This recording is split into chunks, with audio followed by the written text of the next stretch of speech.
Welcome to another edition of Risk and Return. I'm Charlie Gasparino from Fox Business, Fox News, columnist, writer for the New York Post. I'm here with my partner in crime, the granddaddy of data. By the way, I'm aging Bob by calling him that because he's actually younger than me. I just turned 64. The daddy of data, Bob Sloan The from daddy. from S3 Partners, the epicenter of some of the most actionable data, market data in the world, as we demonstrate every week on this show, where the S3 data leads people into some very interesting corners of the markets, mostly successful, and that's what you want to be, mostly successful. By the way, you bat better than average here, which the S3 data definitely does, and you're ahead of the game. You're making money and big time money. Um, we have an action packed episode. We have some back. We're going to pat ourselves on the back a little bit here, right up the top. Uh, let's hear what I said last week about Trump and the Fed chairman slot that he wants to replace, who he wants to replace Jerome Powell with.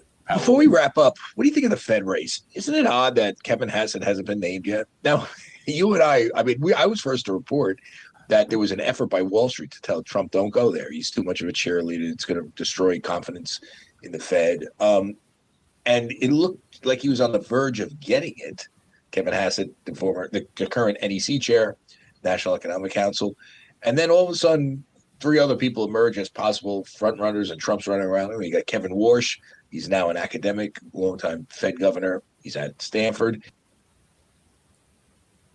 And as you know, Kevin Warsh Lo and behold, selected. I think, was it the next day?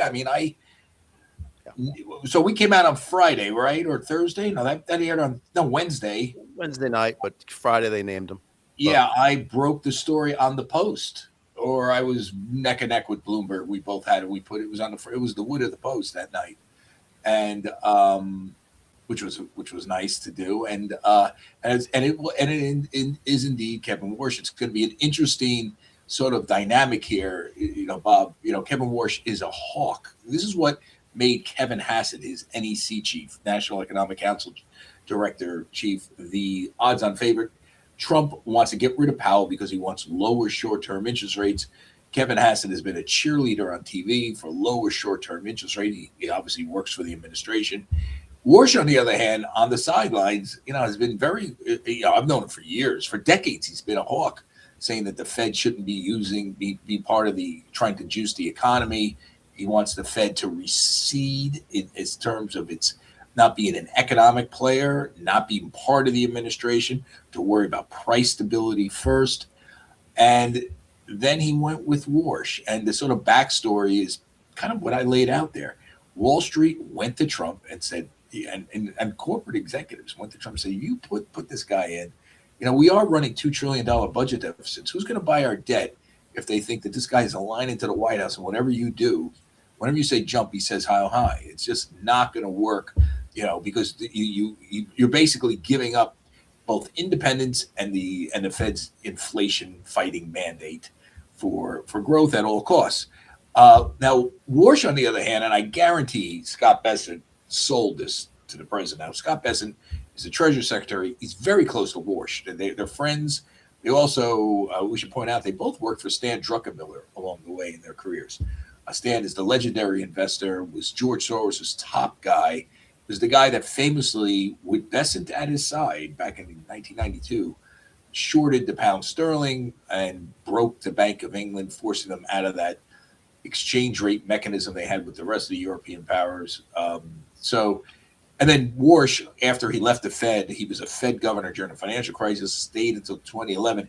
After he left, he went to work for Druck as an advisor, tell him how to deal with the Fed, and right there in his office, as Druck was now running a family office of managing his net worth, which makes him a pretty big hedge fund at about $12 billion plus. And that's where we are right now. Interesting dynamic. I think Warsh is going to be there, from what I understand, to sort of smooth out whenever there becomes an issue with Trump where he wants this, that, the other thing immediately, say, kind of take the temperature down. Bessent is maybe the one Trump advisor who Trump listens to most of the time. I mean, he backed off all the crazy tariff stuff, the sort of draconian nature of tariffs early on. And, so that's where we are right now. It's very interesting. By the way, I have a bloody nose. Look at that. What happened? Don't ask me. Oh, man. Little nasal So, here. I've been blowing my well, what I was going to ask you is, just for the people listening in, explain what the wood is. We're taking I just said it. Okay, well, there's many ways to interpret that, Bob. Yes, there is, but we're going to keep it for the journalism definition A in the dictionary. In an era of Jeffrey Epstein emails, you're treading on thin ice here.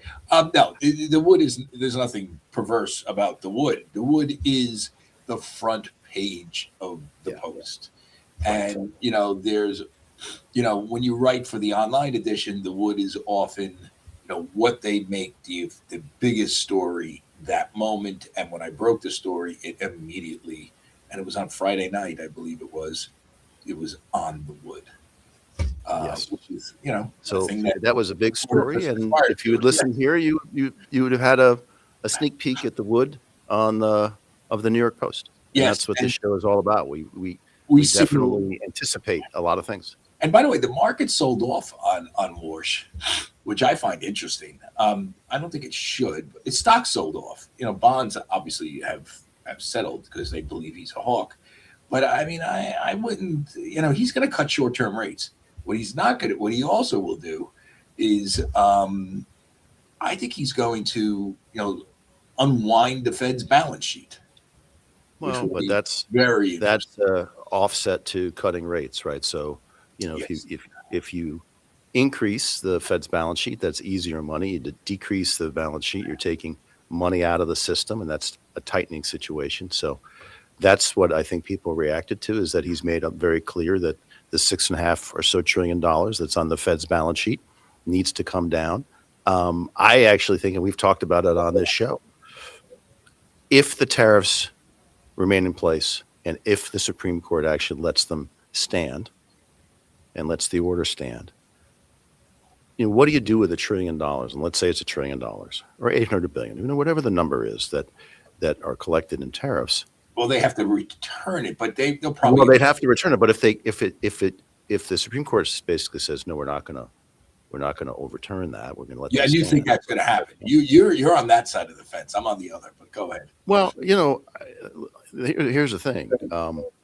What do you do with an extra $800 billion if you're the United States government, knowing that it's almost impossible to cut spending? Almost impossible. What you should do is figure a way for the tariff collecting, and I think it's done by the Treasury. They should do something with the Federal Reserve, back to back, a trade, and lower the deficit that way. Lower the Fed's balance sheet that way. Markets would love it. Markets would love it. Yeah, if they get to keep that money. Yeah, that's interesting. Yeah, because the dry powder it would create, and it creates backstop to the system. Does it create moral hazard? Meaning, people would take risks thinking they're going to get bailed out. Well, I'd rather have the money to figure out if you're going to bail out somebody than not. Very simple. I'm with you on that. I mean, although it'll be interesting. I mean, I can argue this a lot of ways. Is it easy? Do you cut? Remember, the rates that really matter, Bob, as you know, I don't need to tell you this. Just going to remind the audience, is the rate on the 10-year and the 30-year, right, which all the mortgage rates are pegged off of.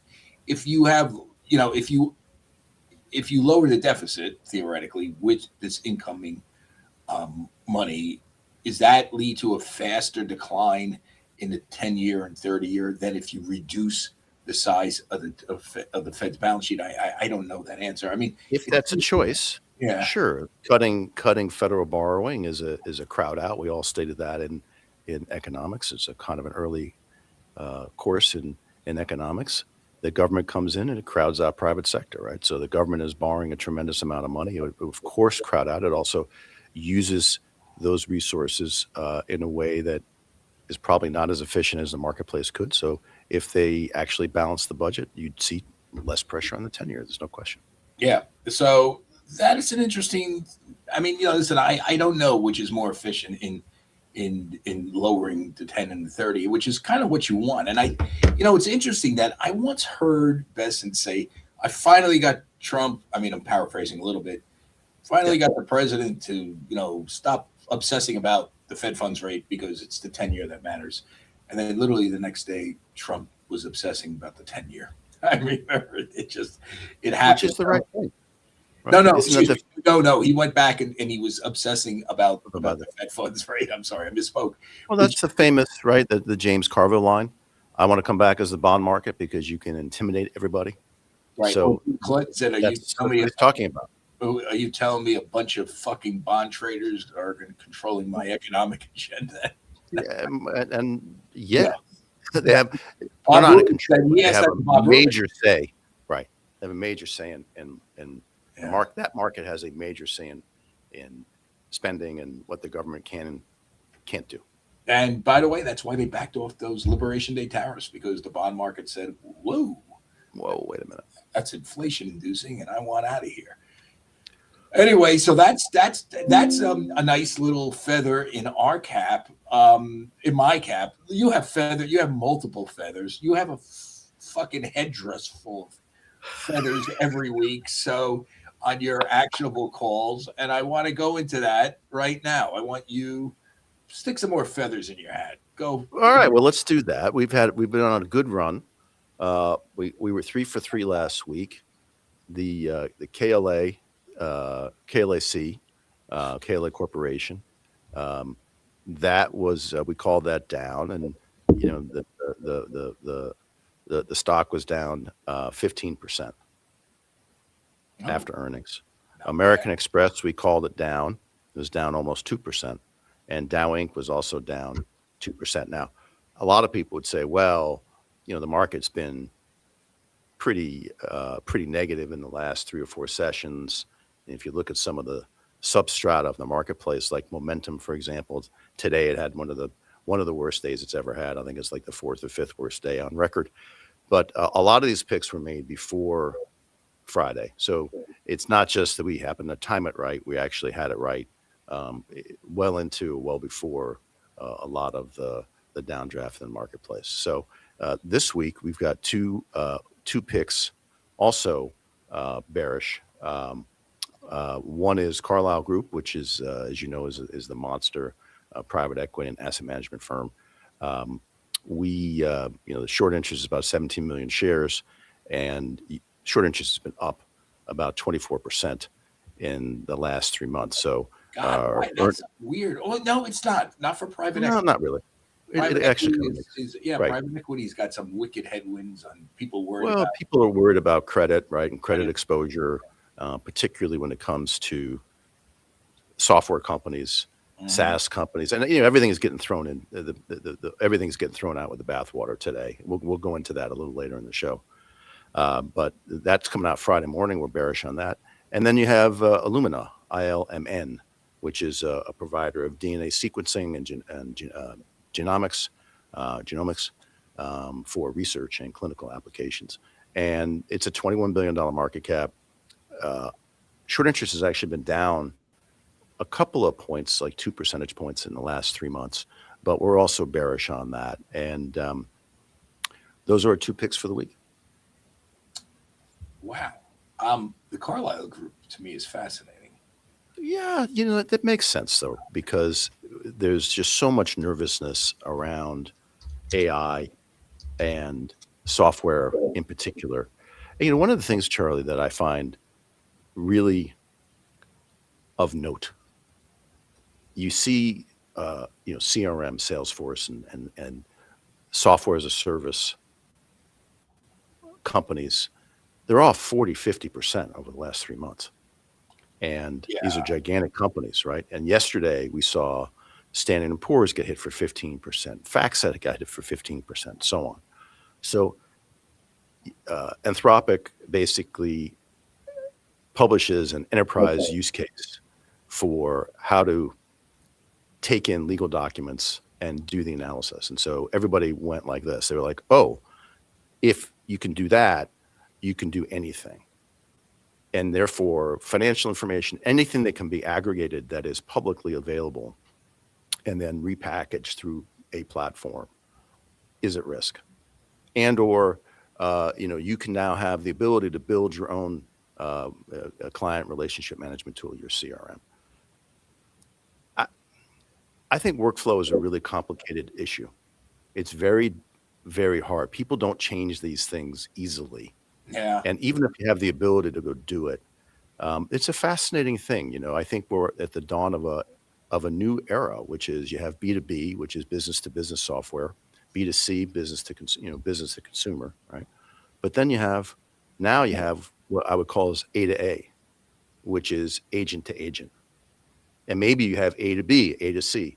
So, the agent is basically a LLM that can take action. And Anthropic and Gemini and Grok and so on are more or less more sophisticated search tools. So I looked at this thing, Maltwood,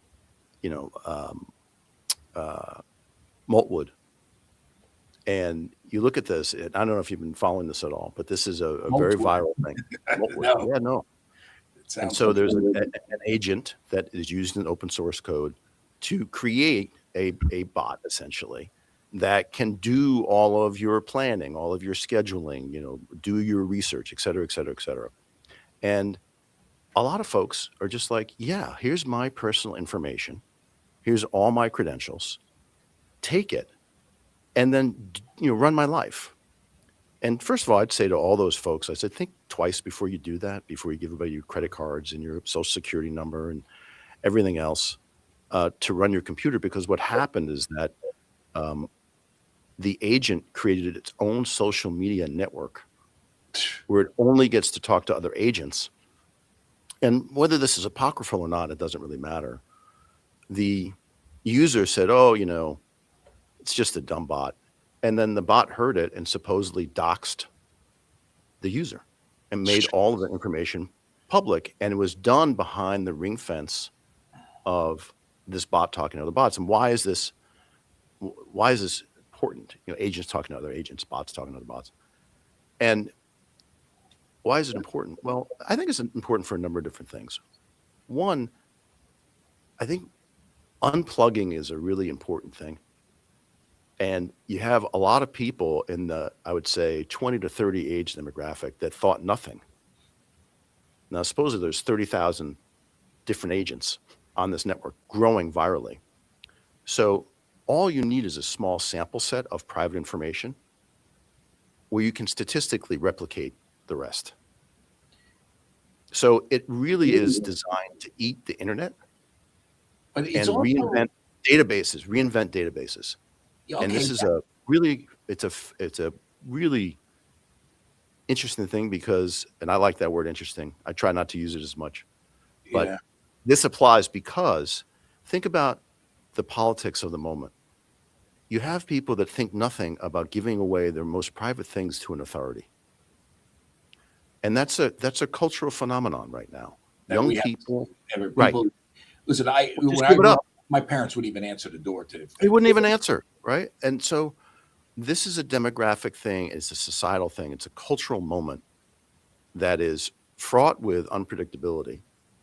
And I think everybody should look at a lot of these software stocks and say, okay, if the thinking is that, in software, basically, if you have a 5-year contract, that's the gold standard because you can take that contract and monetize the contract.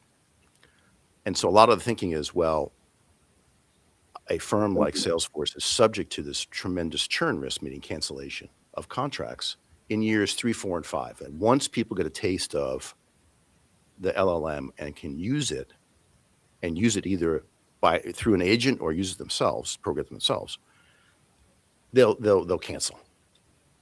And I think, well, first of all, a lot of these firms are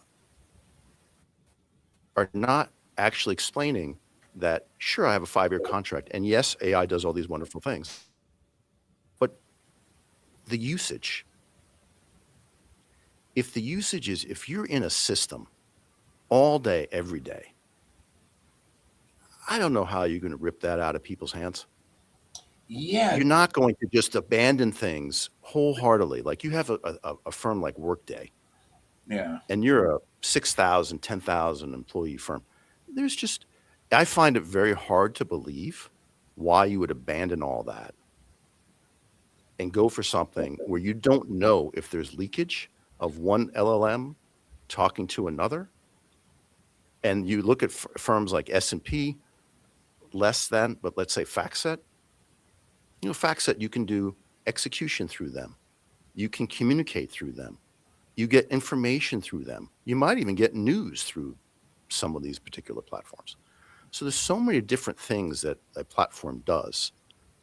And you're saying all of it is going to be disrupted by AI, potentially, some of it.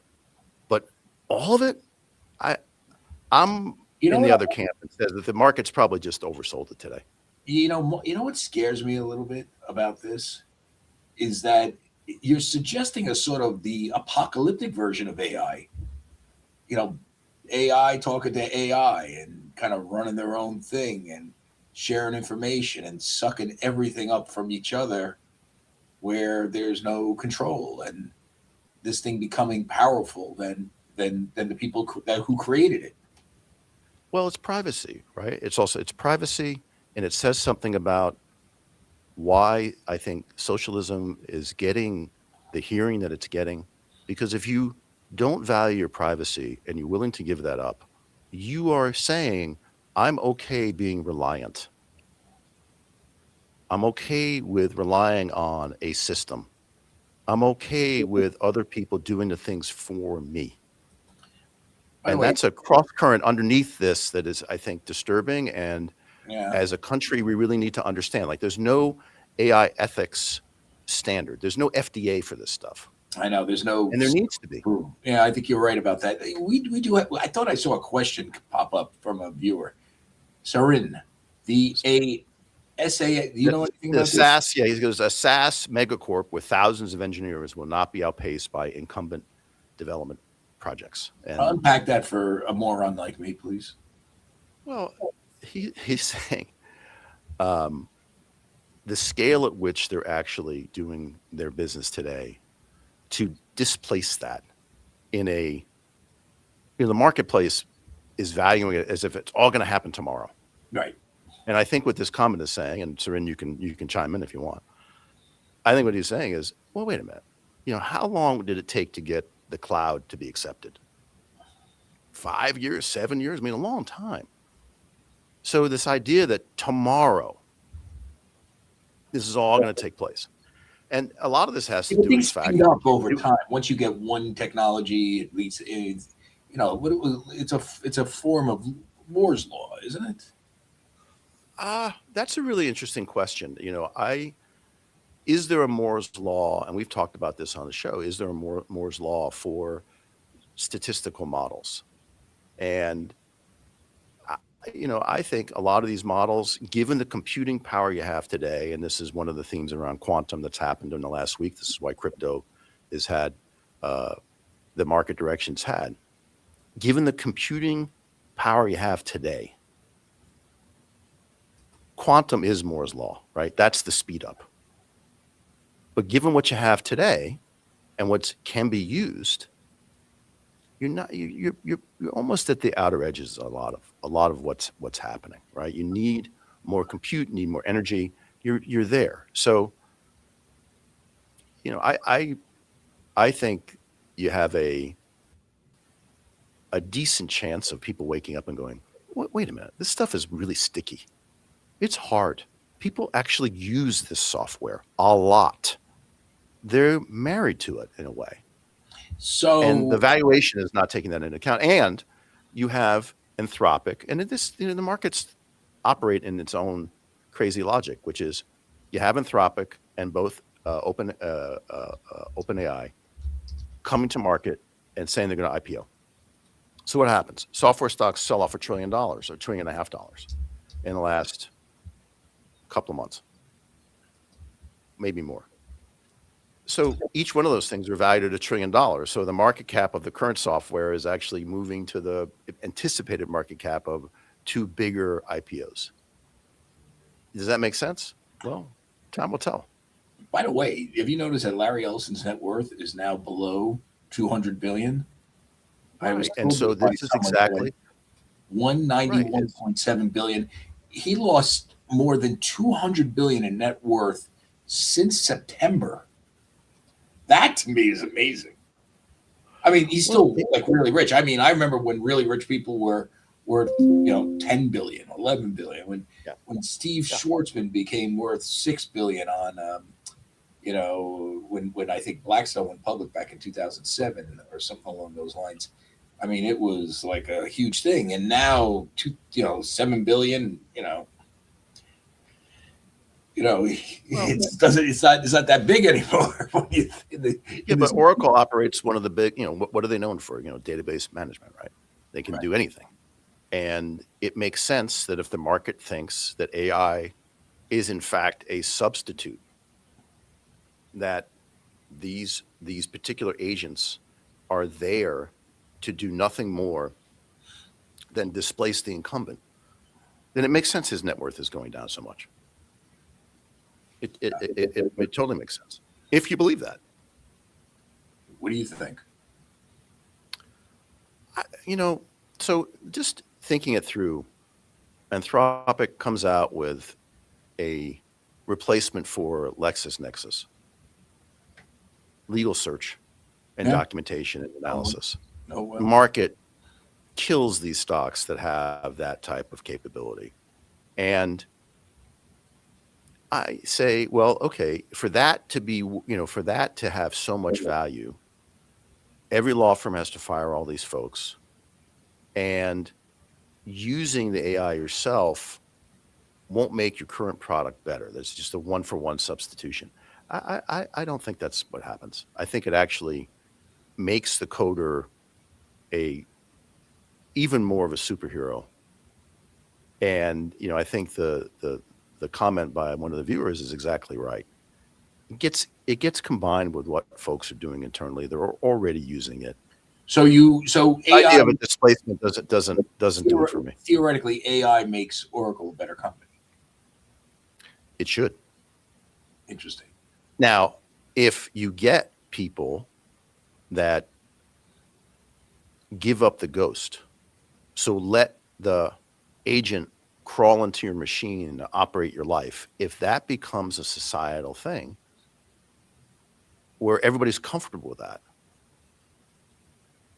where your credit cards, your social security, your privacy, your person, the ability to place you and track you way more than your phone. If that's what you're comfortable with, then it has a chance. But I actually think there's going to be some. I think people wake up and they realize these influencers are out there just trying to get you to do something that you probably shouldn't be doing, which is violating your own personal privacy. And I don't mean like privacy, like viewing habits, et cetera. I mean your credit card. You really think that really matter. Real stuff. I mean, listen, no one cares if you like sports or likes cooking shows. Yeah, whatever. Who cares? But your things that are really sensitive, right. I just find it hard to believe that. So where's the bottom? Happens. Where's the bottom on Oracle? I guess. Well, you might be. You might be there. Really? You might be there. You might. These things have momentum. They're in and of themselves, and that's what's happening, right? It's gone up so much, and it's reversed, and there's momentum now on the downside. So, Oracle, why did Oracle go up so much to begin with? Was it just the whole tech sector took it up? Because we've been dealing with AI. It was one of the two choices in the world to manage a database.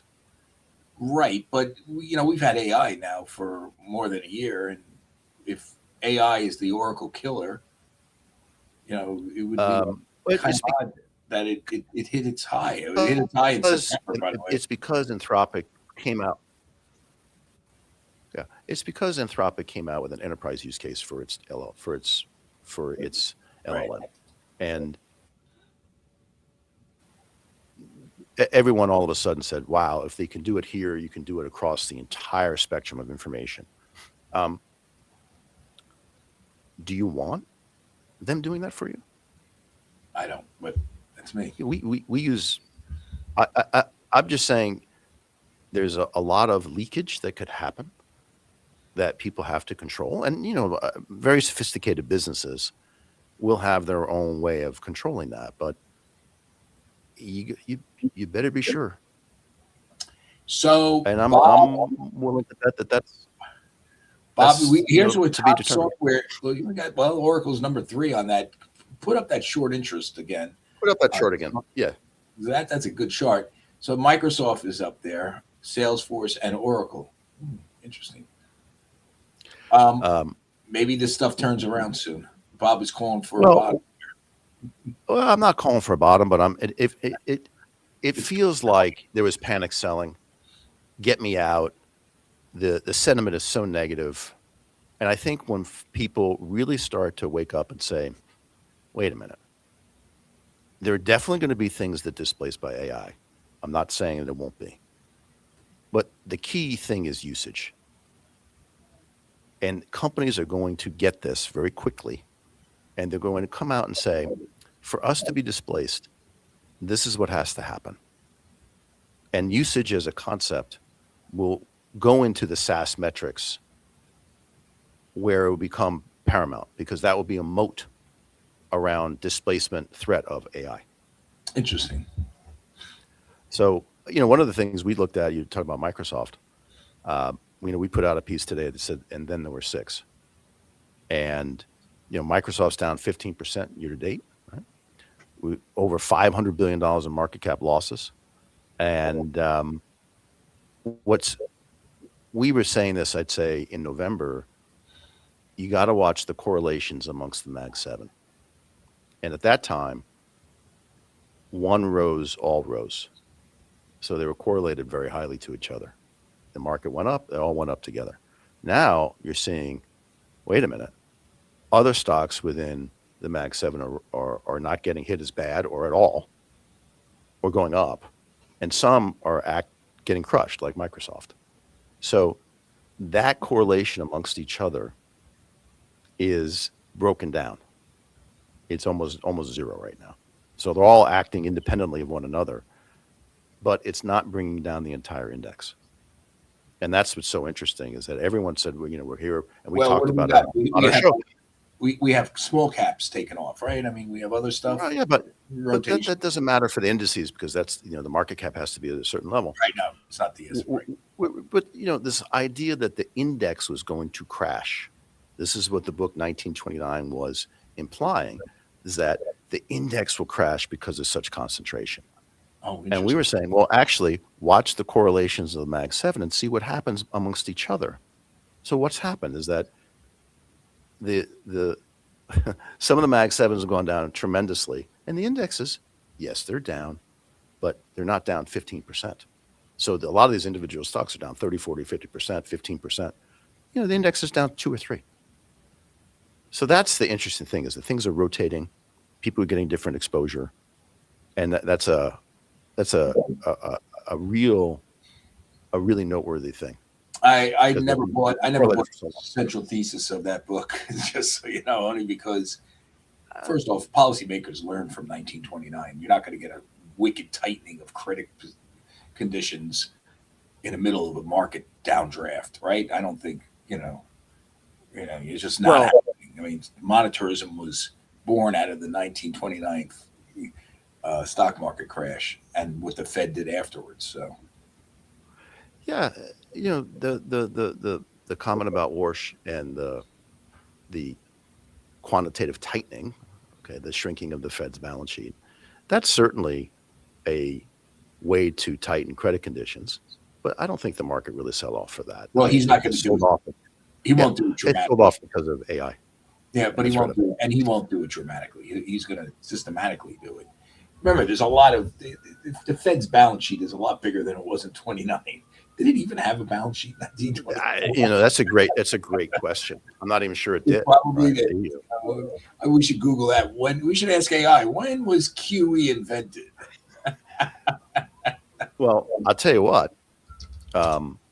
Bernanke looked at Japan, and if you looked at what the Japanese did in the wake of the real estate crisis that they had in the early 90s, that's exactly what they did. And that's exactly what's going on now. That's why the long end of the Japanese, the JGB yield curve is up so much. I find this hard to believe, but they're saying AI says on Google, QE started in November 2008. No, that's wrong. The real first QE, as an example, in the world. That's a very American-centric answer, number one. Number two, it actually started in Japan. You're right. The Bank of Japan introduced QE on March 19, 2001. Yeah. And before that, too. So that is correct. So AI, you see, sometimes it gets it wrong. Interesting. Yes. So that's one thing that we should. Every kid out there who relies on AI to write their term papers, remember that. Check your sources of your. Check AI. your sources. Go to the primary source, otherwise known as risk and return. Well, here we at least check things here. Bob, you have anything else for us this week? I want to go a little bit, if we can pull it up. We have a segment we want to call it Inside the Buy Side. And if we could pull up that chart, we can show you how people use our data on the Bloomberg terminal. I don't know if everybody can see that. Can we make that bigger, better? Make it a little bigger because it's so small. No one's gonna be able to see that. Let's talk to what we want to talk about, and hopefully in interim. Well, how do you use that? Our producers can make it better. You are maybe the most popular outside vendor. You are the most popular outside vendor on Bloomberg, aren't you? We are. The application we developed on Bloomberg is the most successful third-party app in the history of the terminal, and we've made something very easy to use, screen it easily, and one of the things that we've come up with is, can you see that, Charlie? I find it hard to read. I can see it. It's not easy to read, but I get the concept. Can we get that a little crisper, please? I do get the concept here. Well, so one of the things that we did on the chart, now we're talking. Thank you very much. That's a lot better. Yeah, much better. So you look at something like Broadcom, okay, the second line there, and you look at the short interest as a percentage of float is 1.5, right? And you see the average over the last year is 1.1, and you go, well, what's the big deal? You went from 1.1 to 1.5. Okay, that's a pretty significant increase over time. But what does that tell us about the magnitude? Is that meaningful for this particular stock? And it turns out when you look at the mean and Z-score it, so in other words, you rank it by the magnitude, it turns out this is 4 standard deviations away from the mean. So it's incredibly, and it's an anomaly given its past history. Right. So you get an indication. So So why is that? And you can break down and see what's moving in short interest that's actually of a magnitude that matters. So the top line is, it goes from 1.1 to 1.5. That doesn't seem like it matters that much. But when you actually look at the history, you say, wow, that number 1.5 is many, many, many times removed from its norm. That is powerful, and it shows you things that are anomalous or dislocations. And this is how people use our data on the Bloomberg terminal and elsewhere. And by the way, they probably have their own analytics, and some of them may even use permitted AI to do so. So this is what they're looking for. This is what the professional is looking for. It's looking for anomalies and dislocations in data sets, and then digging deeper on that. I mean, it's fascinating stuff. I saw AMC Holdings. They're not even that far off there. I hate to always focus on them. Well, you know what? We should devote. We should have a little fun on the show. Look at that. AMC Holdings, short interest, 25% of the float. By the way, that's way up there again, isn't it? It is, but more importantly, it's three. If you're scoring it, it's 3 times removed from the standard deviation. So it's a lot.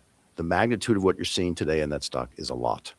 So there's an intense. I would say, this is a measure of the intensity of the shorting that's going on in a particular stock. But what's fascinating about AMC, AMC is trading at right now at $1.47, which after the 10-for-1 stock split would be equivalent to 14.7 cents.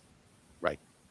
Are they shorting this thing to zero? Is that what they're talking here? You know,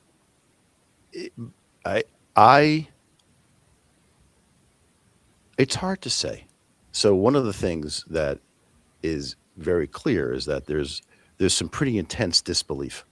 Yeah. That's what it's really saying. Well, I mean, it could go. Now, whether they're right or not, we don't know. That's not what we do. Right. We have our own opinions, but there's an intense disbelief in this particular stock. I mean, you wonder how much farther it's going to go. Is movies never really have recovered. The box office just, I mean, listen, I'm covering this merger with Warner Brothers and Netflix and Paramount trying to disrupt it.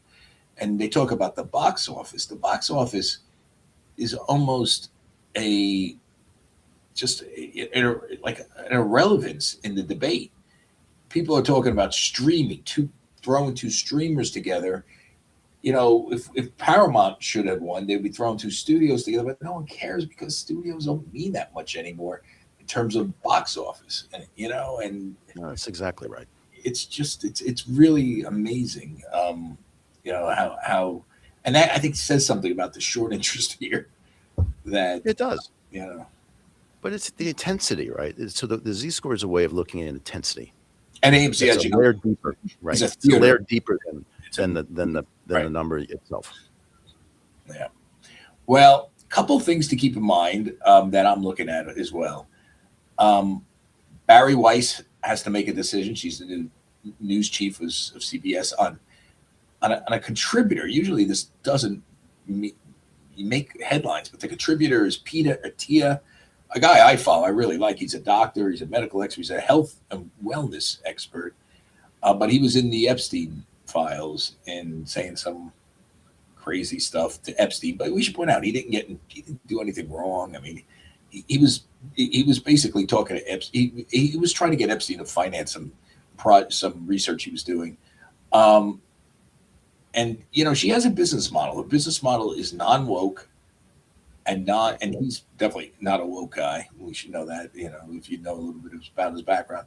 She's also against cancel culture. So it'll be interesting to see if she cuts him loose. There's a lot of calls to cut him loose because, there is a theory internally, and they are talking to us internally that, we can't have a doctor. We can't have Marcus Welby, talking about the health benefits of certain sexual acts on a woman. I mean, you just can't have that. At the same time, it was a private conversation. It was like a barroom conversation with Epstein. Epstein was out of jail at the time. He got a slap on the wrist. You could sort of reasonably say he probably didn't do anything that bad if they only stuck him in jail for about a year. And, he's on work release 90% of the time. And, he still was, his circle of friends was still intact. And people went to him for research. I mean, he had conversations with Bill Gates about this research stuff and, raising money and stuff like that. So it'll be an interesting test case. She doesn't want to get rid of him because she knows her business model, may depend on keeping this guy and arguing we don't cancel culture. Watch CBS. We're now a different network, or not the same old mainstream media. He was hired with a slew of contributors who are right of center. Guys like Niall Ferguson, who's the great historian. Right. I know him. He's very smart. He's hired, and there's others. Andrew Huberman, another wellness guy. So I really liked like those hires. I was like, I can't wait to listen to these guys actually, different perspective than what we're used to. This, the Paul Krugman types and, the left, the same old talking heads you get on the left that are quote unquote experts. That's one thing. And Warsh going forward. It'll be interesting to see how he threads the needle on, being able to unwind the Fed's balance sheet, cut rates, and, how he stays in Trump's good side. From what I understand, he does have a relationship with Trump, and he will push that relationship, but he's also going to lean on Scott Bessent, the Treasury Secretary, since they both work together, and they're friends, to help smooth things over when that happens, and it's inevitably going to happen. Probably, if I was to bet. So that I'm watching that too, and writing about both of those things. And I will say this: I listened to Ted Sarandos, the Netflix CEO, before the Senate Judiciary Subcommittee on Antitrust. I was watching a little bit of that. He got grilled. They were all over him. Now the Republicans are really on him about Netflix's woke programming, which where he didn't answer was very interesting.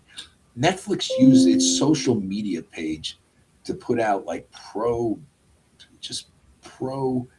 social justice messaging during the George Floyd stuff about white guilt. I mean, and then he was asked about it. He goes, I don't agree. I didn't approve of that. But, his people do. And his people are, 99% of the employees that give contributions at Netflix give them to Democrats. Read his nominal boss, the founder, Reed Hastings, right? Is that his name? Reed Hastings? Yes. He's Mr. California progressive. Gives money. He gave money to redistricting California that's going to kill conservative or Republican leaning seats. This deal, Netflix and Warner Brothers, my view, I don't know how it gets through antitrust, because the antitrust concerns and the worries about concentration, particularly political concentration, that you heard of the Republicans, you're going to hear that, you're going to see that, my view, inside the Trump DOJ. So I think the odds of this thing being rejected by Trump DOJ, and if they want to go through with it, Trump DOJ suing them to continue to go through with it and having a court case, I think are very high right now. And I think this hearing suggested that. Well, one of the things we're going to keep an eye out for is, as we talked about last week, was the short interest was going down, and you wrote a really nice piece. Oh, and Warner Brothers, right. I'm not so sure about that. And let's keep an eye on that for the next week. We've got a couple of things under the radar here too for the next week. We had so much we wanted to cover. Yeah, and we just didn't get to it. I do wonder if short interest in Warner Brothers moved after that, after the hearing. We'll feed you that. Yeah, we'll figure it out. Yes. But one of the things that we want to definitely keep an eye on for is MicroStrategy. There's a potential, I think, someone will take a look at that stock and say, if I own enough of it and Bitcoin goes in the direction that it keeps going, which is down, we're going to be activist here. So we've got our eye on that. We have our eye on Chinese gold mining stocks. We didn't talk about gold, and it's goes from 5,000 to 3,800, back up, maybe even lower than 3,800. Really interesting story about Chinese gold mining stocks and the short interest in that, and what it says about geopolitical risk. A lot of people were saying that the rise in gold to 5,000 was about U.S. instability. Our take was actually about Chinese instability, given that you had the political leader take over the military in tandem with the rise in gold. And one of the things we're keeping an eye on is EV makers in China, Chinese gold mining stocks, and MicroStrategy, because that has a global macro tint to it that we think is something to watch, because it's telling you about capital flows and confidence in the second most important economy in the world. Interesting. MicroStrategy should be on our radar screen every week, given what's going on with Bitcoin right now. With Bitcoin and MicroStrategy. I think we're hitting our hard break here. I think that's it for me. And how you feel, Bob? You feel good? You cover every bases? I think we covered a lot of ground this week, and there's so much more to go, particularly around AI and software stocks. Let's see where that ends up. But China is something we're focused on. And then we can talk a little bit about Google and Google L, which is the rising short interest in both the voting and non-voting stocks. And then the on the long side, just the rotation away from momentum to value. We'll cover that next week. Yeah, we'll definitely get into that next week. Thank you, Bob. That's it for another riveting edition of Risk and Return. See you next week.